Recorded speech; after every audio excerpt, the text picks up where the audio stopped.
said that it doesn't apply this rationale to independent expenditures, that is, spending that happens to support a candidate or oppose a candidate, but that is done completely independently of the candidate. It's not coordinated with the candidate.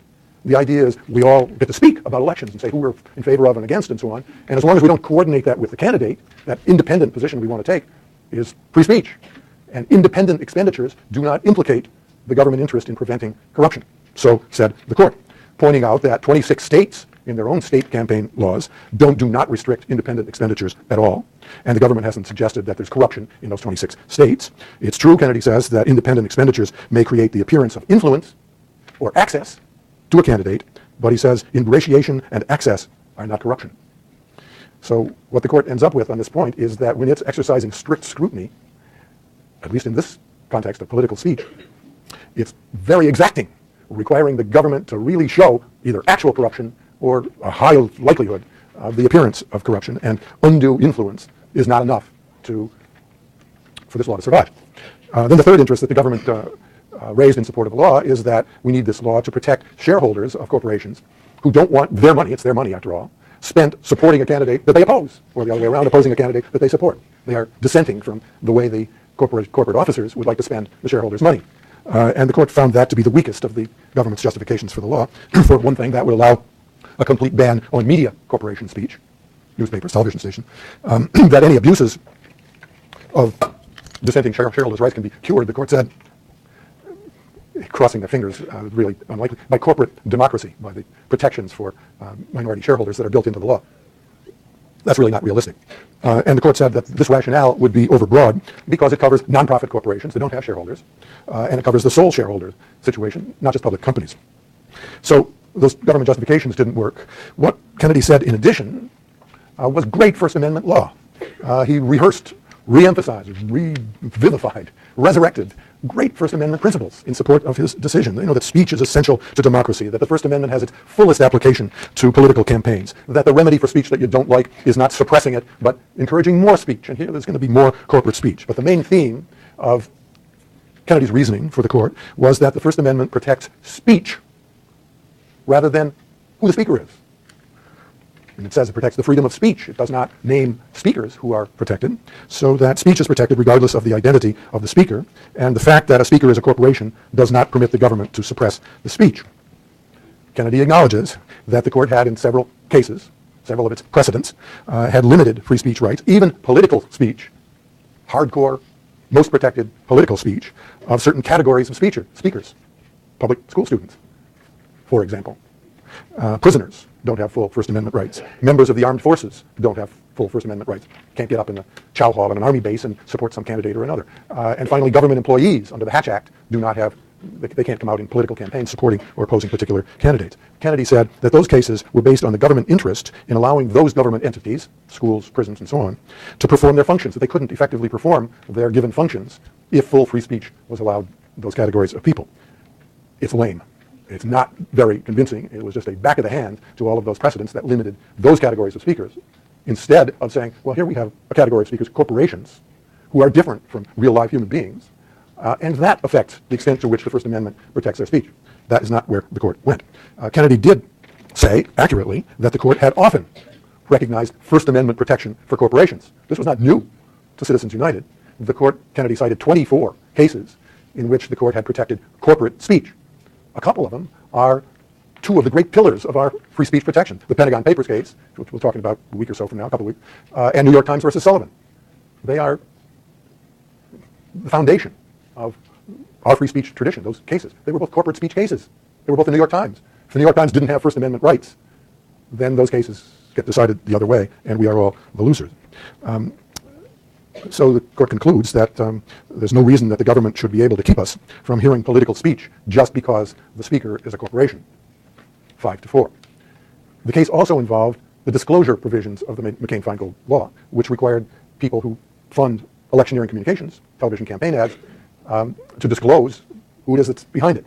And the court, 8-1, upheld the disclosure requirements. Justice Clarence Thomas dissented on that, primarily basing his opinion on what he thought had happened to the supporters of Proposition 8 in California, the same-sex prohibition. He said that they had been subjected to harassment when their identities were disclosed under California law, and that affected their freedom of speech. So Thomas thought any disclosure provision would interfere with freedom of speech, but the other 8 justices disagreed with him. And Kennedy for the court said that these disclosure provisions serve a valid government interest in providing the voters with relevant information, and the disclosure provisions are obviously less restrictive of speech. They may, at the margins, dampen some speech, but they're much less restrictive than a ban on speech, a criminal prohibition of the kind that that applies to the television ads and so on. So that's the decision. It provoked a remarkable dissent by Justice John Paul Stevens, who was just turning 90 at the time.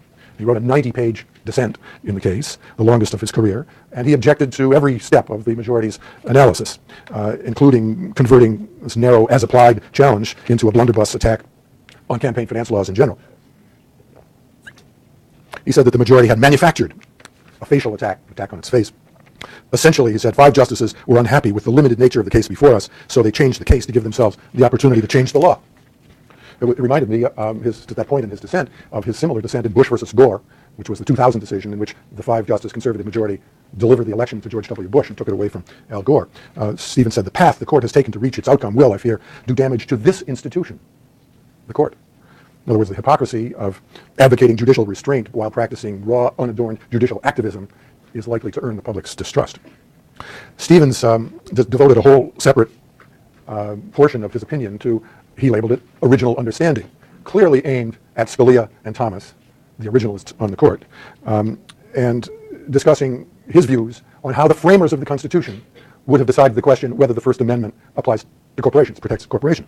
And he was able to dredge up some statements by Thomas Jefferson and others who feared the soulless corporations, and Jefferson's hope to crush the aristocracy of money corporations. Stevens marshaled historical evidence showing that it was the free speech of individual Americans they had in mind, and the framers took it for granted that corporations, which were chartered by state governments, that's how you get to be a corporation, you get a charter from a state government, and they had, not many, but they had corporations back at the time the First Amendment was adopted. But according to Stevens, the framers thought that these corporations could be comprehensively regulated in the service of the public welfare. He points out that these corporations, then and now, have perpetual life. They don't die like people. They have limited liability, which people don't have. They have no consciences, no beliefs, no feelings, no thoughts, no desires. They are not members of we the people, by whom and for whom our Constitution was established.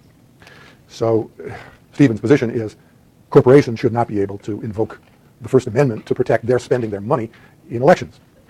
Stevens' opinion, in turn, provoked an opinion by Justice Antonin Scalia, the leading originalist, who took on Stevens in a head-to-head debate within the opinions in the court, saying, among other things, look at the text of the First Amendment, applies to speech, doesn't say corporations don't have the freedom of speech, could have accepted them, it didn't.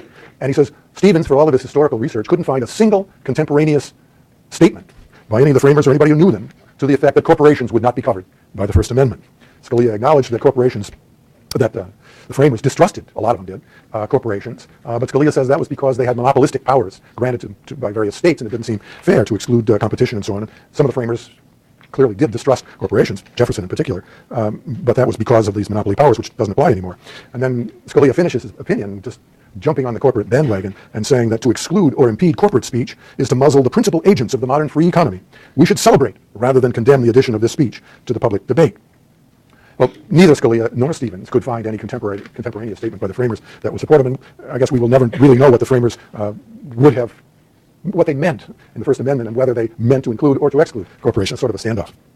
Well, how about a little analysis of the decision? If you can get past the indefensible activism in engineering a facial attack on the law, it happens to be a very strong First Amendment decision that reinforces and extends First Amendment principles. It's good that the court exercises strict scrutiny of restrictions on political speech. What's distressing is that the principles, the wonderful First Amendment principles that Kennedy recites, were put to the service of corporations and moneyed interests rather than to the service of the eccentric, the nutcases, the dissenters, the dissidents, the individuals out there who really need the First Amendment to get their voices heard.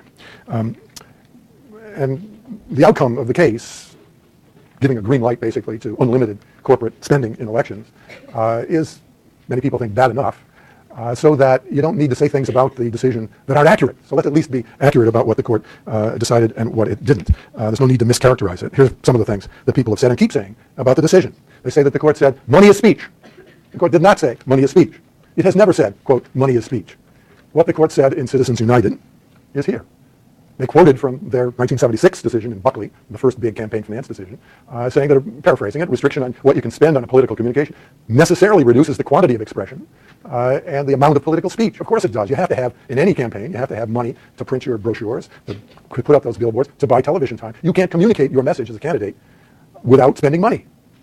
Obvious, evident. There's no doubt about that.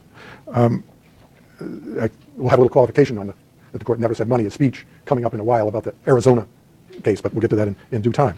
Then the court said, well, I mean, the people say the court in Citizens United invented this notion that corporations are persons with free speech rights, same as those of real people. Well, that's not right, and there's some history on this. The first recognition of corporate personhood, treating corporations as persons for constitutional purposes, was in 1886 in a Southern Pacific Railroad case, where the railroad, a corporation, was challenging a California tax that it was being required to pay. And the railroad says this is a violation tax on railroad, not other corporations. And the railroad said this violates equal protection of the law under the 14th Amendment, which prohibits the states from denying any person equal protection of the law. And the Supreme Court in the Southern Pacific case directed the parties, the Chief Justice issued an order saying, we don't want to hear argument on whether the railroad is a person under the 14th Amendment. We're satisfied that it is. So the issue was never argued to the court and never analyzed by the court, but it became a precedent of the court that the corporations were persons within the meaning of the 14th Amendment. And there were a few more railroad cases in the 19th century, so that by the end of the century, the court was able to say, it's settled. Settled law. The corporations are persons within the meaning of the 14th Amendment. No analysis, no recognition of the fact that the word person is used 5 times in the 14th Amendment itself. It's used in the Due Process Clause, the Equal Protection Clause. It's used in the clause that say that persons born or naturalized in the United States are citizens. Corporations are not born or naturalized in the United States. Clearly applies to real human beings. And that representatives are apportioned by the number of persons, excluding Indians, not taxed. Clearly talking, you don't count the number of corporations in your state in apportioning representatives. You're counting the number of people. Clearly applies to people. And that there's a ban in the 14th Amendment, just right at the end of the Civil War, that says that persons who engaged in rebellion, well, that wasn't corporations, can be excluded from equal protection. And then you've got the 5th Amendment, privilege against self-incrimination, which applies to a person. And the court has long interpreted that to apply only to real individual human beings, not to corporations. So there's a lot of stuff to chew on here that the court has never chewed on in deciding that corporations are persons for First Amendment purposes. And then one of the problems, of course, is that in the 20th century, all of these cases that involve corporate speech have now been decided, are well ingrained in our law. And it seems unthinkable these days that we could turn back the clock and deny to the New York Times and other media corporations the right to speak, which would subject them, if the government wanted to complete censorship. If they're not protected by the First Amendment, the government can tell them, you can't talk about that subject, or you can't support that candidate. Which seems, maybe it's too late in the day to say that corporations shouldn't have any First Amendment right. That would include, of course, the right to advertise. Corporations have no right to advertise what products they sell. We wouldn't have a Super Bowl. It would be tragic. And some people have suggested, well, you can carve out an exception for media corporations so that they would be able to speak and have First Amendment protections. Well, but what exactly is a media corporation? Yeah, the New York Times is one, but NBC, who owns NBC now? A lot of these conglomerates are in all kinds of businesses, and maybe they have a media business. Are they a media corporation? I don't know how you'd figure that out. And before, you'd say, well, Fox News should have First Amendment rights, but other corporations shouldn't. I wouldn't rush to give some of these corporations some preferred First Amendment status. And the court did not actually say in Citizens United that corporations have the same First Amendment rights as individuals.